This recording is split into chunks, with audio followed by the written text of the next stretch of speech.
What's that? A 30-second Madoka movie trailer? Slow down there, Santa Claus. Alright, so you know the drill. I go through this trailer and talk about anything that caught my eye. Anything at all that can shine a light on this 10-year-old enigma wrapped in a mystery. Let's ride. Alright, so the first shot we see Homer pulling an Alien 3. Don't know if she's sacrificing herself though, but it did remind me of that final scene in Rebellion where she falls off that cliff for some reason. We then jump to a clip that I would absolutely be remiss not talking about at great lengths, and one that I'm sure is lighting the shipping world on fire.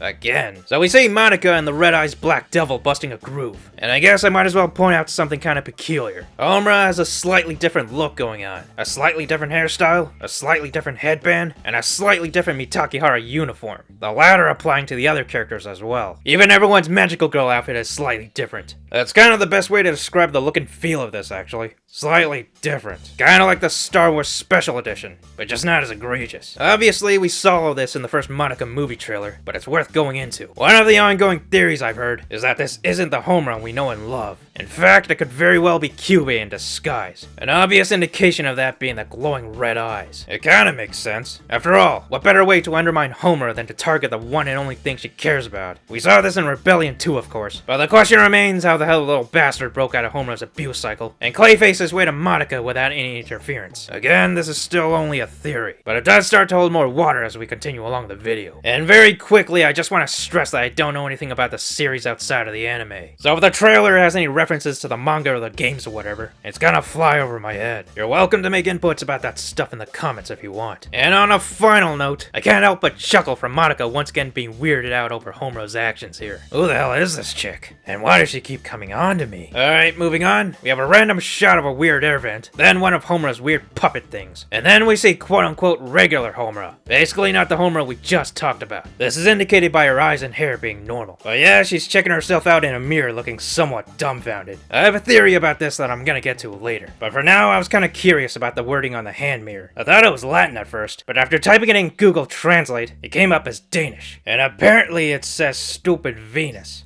Now I'm sure there's gonna be someone out there who can do more of a deep dive on that, but it sure as hell ain't gonna be me. Anyway, we got more random imagery. First some spiraling staircases, and then some balloons. But the real spicy meatball of this trailer is seeing double Homer again, and it definitely looks like she has seen better days. So it appears she got her ass handed to her. One of her wings is torn off, and her left leg is wrapped in some kind of ribbon. And I'm certain those are the same ribbons that we see Mystery Girl get all flung around by in the first trailer. In fact, I'm just gonna call it that Homer was somehow beaten by this girl, which is what leads to the events of the movie. I talked about this briefly in my video discussing the first trailer, but I'm pretty sure that this girl is gonna end up being Walpurgisnacht. I mean, you gotta incorporate her somehow in the movie. Her name's in the freaking title. So yeah, to go back to the theory I was alluding to earlier, I think a very likely thing to occur is seeing Devil Homer being stripped of her powers early on. And I'm pretty sure that's exactly what this scene is about. Obviously, it's gonna be hard to make a movie when your main character can erase the memories of mofos left, right, and center. That would be extremely OP. So of course, something has to come along and cause Homer to get nerfed. And on that note, there's something I want to point out from the first trailer that I missed. As it was crediting people who are working on certain aspects of the film, it came to Inu Curry, who was apparently in charge of the parallel world design. Now if that means what I think it means, we could be looking at the movie taking place in an alternate universe or something.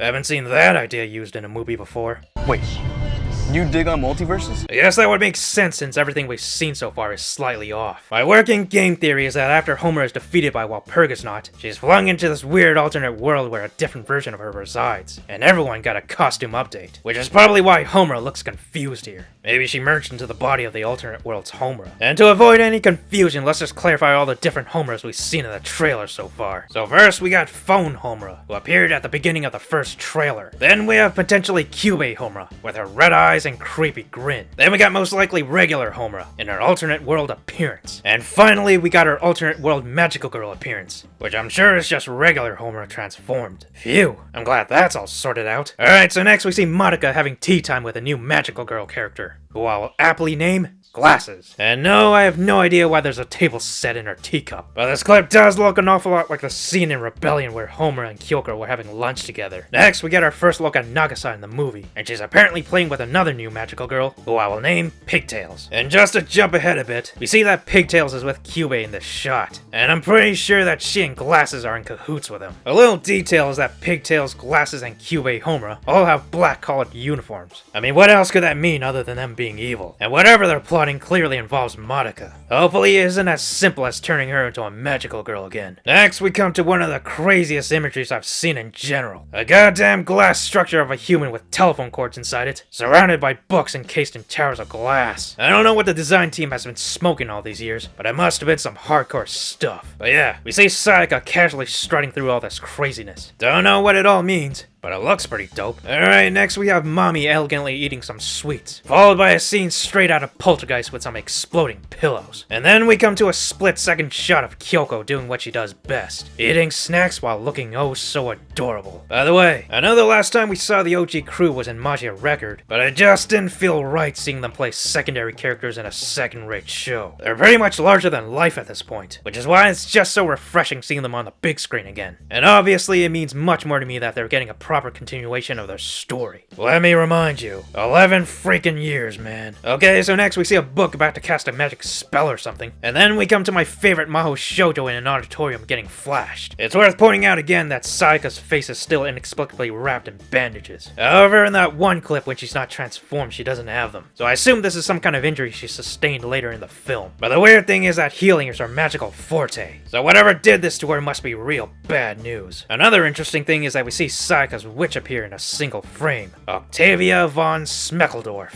Seckendorf. That's not even a word, and I agree with you. Other than Walpurgisnacht, this is the only time we see a witch appear in the trailers. And honestly, I'd be perfectly fine with there being a very little witch presence in the movie. Just focus on the big bad one. Anyway, like I mentioned, we see Cube and pigtails again. Probably up to no good. Then we come to one of the weirdest shots in both trailers. Someone's arm being stabbed by one of the rustiest blades I've ever seen. And then some kind of freaky deaky magic occurs causing the blade to snap off. Now obviously the lizard thing is the same lizard we see in Rebellion and in the first trailer. So I guess we're led to believe that this is Homura getting stabbed, and then the injury is stopped by whatever magic this is. I don't know why, but I'm kinda getting Yuki Yuna vibes from this. And finally we end the trailer with a lovely shot of some feathers floating amongst the clouds, with one of them turning jet black. Just in case you forgot that Homura is still the embodiment of chaos, and everything delightfully devilish. Oh yeah, and throughout the trailer Madoka is speaking presumably to Homura, and saying fairly vague things involving hopes and miracles. Although it was kinda weird when she said may the force be with you. So that's it. I have to say, despite this in the first trailer we got about a year ago, I still have no good idea what the plot of the movie will be. Everything's pretty much just flimsy speculation at this point. One thing's for sure, Shaft is cooking up some major mystery meat. And another thing to point out is that they did postpone this thing by a whole year. But I have no idea what they worked on during this time. Did they have to tighten the script? Did they have to change staff members? Were there hiccups in the animation? I guess that part's not new for the Madoka franchise. But whatever the case, hopefully it means we're given a total banger of a movie. For the final time. 11 f***ing years. So hopefully you enjoy this little dissection. I'll also talk about the movie closer to its release date in winter of next year. So make sure to keep an eye on that. And you bet your ass I'll be talking about the main ships, baby. There are many expectations riding on this movie, and it is a massive understatement to say that one of them is the Yuri. From the bottom of my heart, I really hope they'll do the right thing, and allow these characters to finally break the cycle of tragic love. If Rebellion was foreplay, then Rising better be full-on penetration. Anyway, that's all for now. See you around.